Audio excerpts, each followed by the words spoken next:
Samantala, pahirapan naman ang pagpapalikas ng ilang residente sa Quezon sa kabila ng banta ng bagyong Enteng.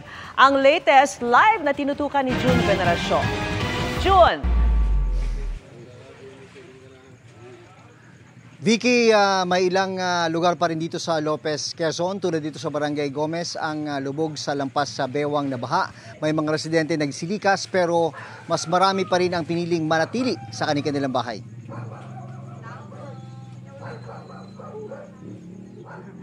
Ano mo, tatay at nanay mo? Si Mai. Si ano na? Nandyan? Siya ba? Ay, ate, good morning hapon. Hindi na kayo magpapa-rescue talaga? Talagang ano na? Oo, paano? Sige. Kahit tumigil na ang ulan, may kataasan pa rin ang baha sa bahaging ito ng Sitio Siriguelas, Barangay Gomez sa bayan ng Lopez, Quezon. Kaya ang mga opisyal ng barangay ayaw pa rin magpakasiguro. Okay na kayo dyan. Talagang hindi na kayo alis.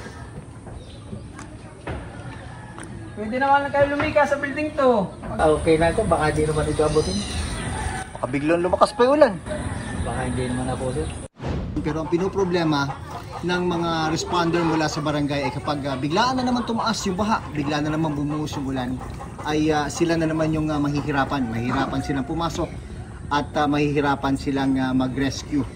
Pag ano na, saka malaki na yung ano, saka sila nagpapa-rescue. Ang problema po niyan, bagay po, saka malalim na, doon naman po kami nahihirapan na. At gawa ng rescue na.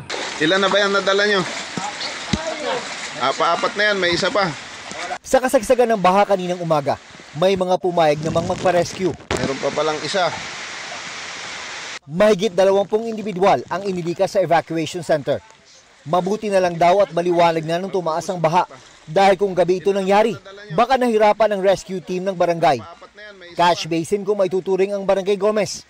Kaya madalas itong bahain kapag malakas ang ulan.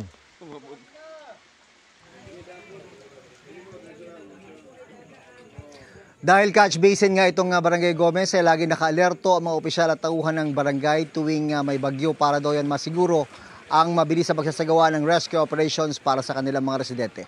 Balik sa Vicky. Maraming salamat sa iyo, June Veneracion.